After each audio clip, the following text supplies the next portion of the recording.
राष्ट्र के उपयुक्त विकास के लिए अनेक प्रकार की सुरक्षा से भी मैं समझता हूं सदन के सम्मानित सदस्य अच्छी तरह अवगत होंगे। आप सभी सीमा सुरक्षा, आर्थिक सुरक्षा, सामाजिक सुरक्षा, खाद्य सुरक्षा, ऊर्जा सुरक्षा और पर्यावरण सुरक्षा के बारे में मैं समझता हूं हम सभी समय समय पर चर्चा भी करते रहते हैं। अब तो पूरी हिम्मत है, पूरी हिम्मत है, पूरी हिम्मत है, पूरी हिम्मत है।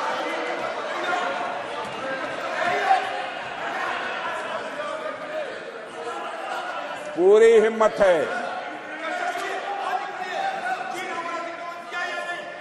पूरी हिम्मत है। मत इतिहास में मत ले जाओ अधीर रंजन जी, इतिहास में मत ले जाओ। माननीय सदस्य प्लीज। चर्चा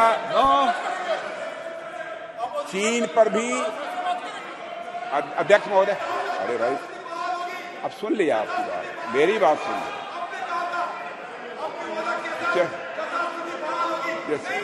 माननीय सदस्य आपको मौका देंगे जब आप बोलना सबको पर्याप्त समय पर्याप्त अवसर मिलेगा। और मैं बतलाना चाहता हूं अध्यक्ष महोदय, मैं बीच में कहीं पर अपने को डिबेट नहीं करना चाहता हूं। मैं चर्चा करने को तैयार हूं और सीना चौड़ा करके मैं चर्चा करने के लिए अध्यक्ष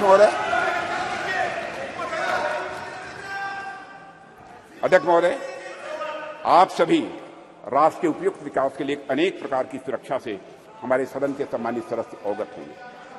आप सभी सीमा सुरक्षा, आर्थिक सुरक्षा से अवगत होंगे।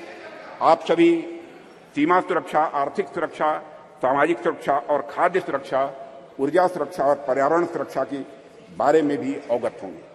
अब तो स्पेस और साइबर सुरक्षा, स्पेस और साइबर सिक्योरिटी जैसे नए नए डायमेंशन की इसमें जुड़ गए हैं अध्यक्ष महोदय। पर इनके साथ ही अध्यक्ष महोदय, सिक्योरिटी का एक और भी आयाम है जिसमें सुरक्षा उतनी ही आवश्यक है जितनी बाकी सब में है, और वह डायमेंशन है हमारी संस्कृति का, हमारी कल्चर का। और इसे मुझे कोई नाम देना हो तो उसे मैं सांस्कृतिक सुरक्षा और कल्चरल सिक्योरिटी का नाम यहां देना चाहूंगा। और अध्यक्ष महोदय, जब मैं यहां कल्चर अथवा संस्कृति के बारे में कुछ कह रहा हूं, उससे मेरा मतलब हमारी जीवन पद्धति से, हमारे लाइफ सिस्टम से। संस्कृति से मेरा मतलब हमारे खान पान, वेशभूषा, रीति रिवाज, रहन सहन और हमारे विचारों से है। अध्यक्ष महोदय, मैं किसी राष्ट्र की अस्मिता को अक्षुण्ण रखने के लिए जिस तरह से वहां की सीमाई सुरक्षा और बाकी अन्य चीजों की सुरक्षा आवश्यक होती है, उसी प्रकार उसकी अस्मिता को बनाए रखने के लिए वहां की संस्कृति की सुरक्षा भी उतनी ही आवश्यक होती है। और अध्यक्ष महोदय, और इन उदाहरणों से मैंने यह स्पष्ट करने का प्रयास किया है कि हमारी सरकार भारतीय सांस्कृतिक विरासत को तवज्जो देते हुए सांस्कृतिक सुरक्षा के प्रति भी उतनी ही गंभीर है जितनी अन्य बाकी सुरक्षा के प्रति हमारी सरकार गंभीर है।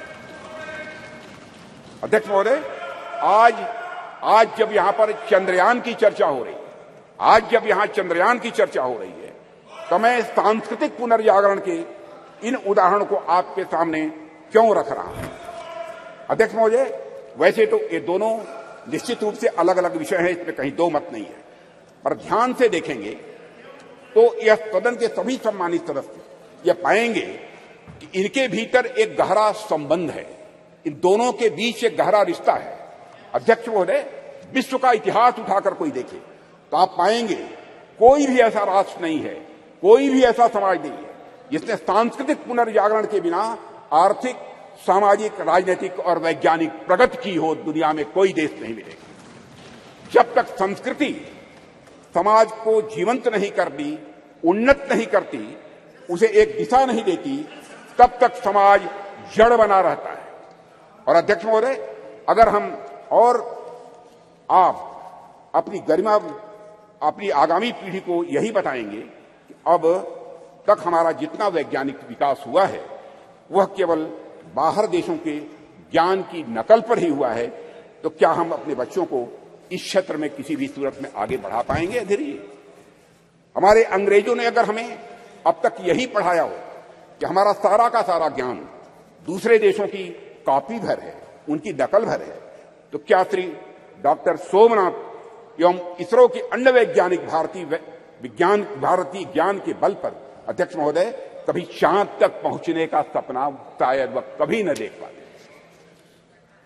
अगर उन्हें इस बात का विश्वास हुआ, अगर उनके मन में संकल्प जगा, तो इसलिए कि उन्हें मालूम था कि उनके पूर्वज आर्यभट्ट थे, उनके पूर्वज वराहमिहिर थे, उन्हें मालूम था कि उनके पूर्वज भास्कराचार्य थे, उनके पूर्वज ब्रह्मगुप्त थे और उनके पूर्वज सवाई जय सिंह थे अध्यक्ष महोदय। इसलिए उनको यह प्रेरणा प्राप्त हुई। अध्यक्ष महोदय, हम सोचे कि एक बच्चा है जिसे समाज की प्रगति में केवल विदेशी नाम पढ़ाए जा रहे हैं, दूसरा बच्चा है जिसे ऐसे नाम पढ़ाए जा रहे हैं जो उसके अपने समाज से रहे। ऐसे में किस बच्चे से आप अधिक कॉन्फिडेंस और मनोबल की उम्मीद करेंगे? यह स्वाभाविक है अध्यक्ष महोदय कि वैसे तो मुझे बाहरी नामों से कोई इतराज नहीं है अध्यक्ष महोदय, ज्ञान विज्ञान में उनका भी महत्वपूर्ण योगदान है, यह भी मैं स्पष्ट करना चाहूंगा। पर हमारे बच्चों के मन मस्तिष्क में केवल और केवल बाहरी नाम यदि छाए रहे तो ऐसी स्थिति में बच्चा अपने बल पर समाज के विकास के सपने को जीवन में कभी नहीं देख सकता है। उसमें सपने भी आएंगे तो बाहर के समाज के विकास के ही सपने आएंगे।